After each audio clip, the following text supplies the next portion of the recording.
రాష్ట్రంలో వచ్చే 3 నెలలు టీడీపీ జనసేన జెండాలు పట్టుకుని తిరగాలని టీడీపీ అధినేత చంద్రబాబు నాయుడు పిలుపునిచ్చారు. తెలుగుదేశంతోనే అభివృద్ధి సాధ్యమని చెప్పారు. గోదావరి నుంచి 350 టీఎంసీలు రాయలసీమకు తరలించి సీమను సస్యశ్యామలం చేస్తామన్నారు. రా కదలిరా కార్యక్రమంలో భాగంగా ఆయన నంద్యాల జిల్లా ఆళ్లగడ్డ పట్టణంలో నిర్వహించిన బహిరంగ సభలో ప్రసంగించారు.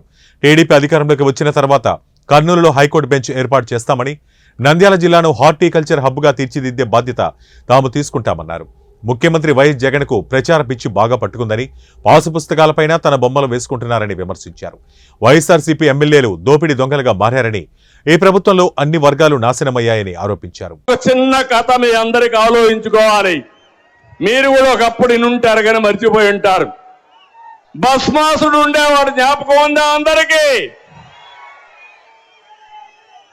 ఈశ్వరుడి భక్తుడు భస్మాసురుడు. ఆయనతో తపస్సు చేశాడు బోళా శంకరుడు. ఆ తపస్సుకు మెచ్చిపోయాడు, కరుణించాడు, కోరుకోమన్నాడు. ఇమ్మీడియట్ గా భస్మాసుడు కోరింది, నేను ఎవరి తలపైన నెత్తిన చేయి పెడితే వాడు బూడిదైపోవాలా అని కోరుకున్నాడు. పాపం ముందు వెనుక ఆలోచించలేదు.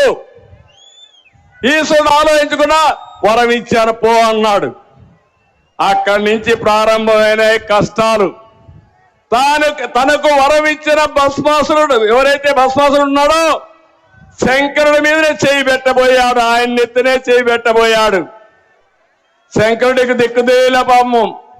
ఏం చేయాలో ఆలోచించాడు, ఎక్కడెక్కడో దాంకున్నాడు.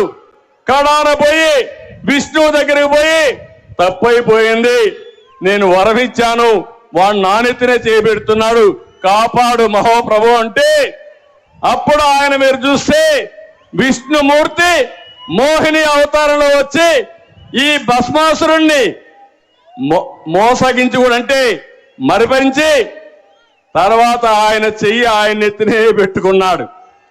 ఆ దెబ్బతో ఏమయ్యాడు? భస్మం అయిపోయాడు, బూడిదైపోయాడు. ఇప్పుడు ఇక్కడ ఏం జరిగిందంటే, మీ దగ్గరకు వచ్చాడా? ముద్దులు పెట్టాడా? ఒక్కసారి అన్నాడా? మురిసిపోయారా? మీరందరూ ఓటేశారా లేదా? ఇప్పుడు అందరూ నెత్తిన చేయి పెట్టాడా లేదా అని మిమ్మల్ని అడుగుతున్నా.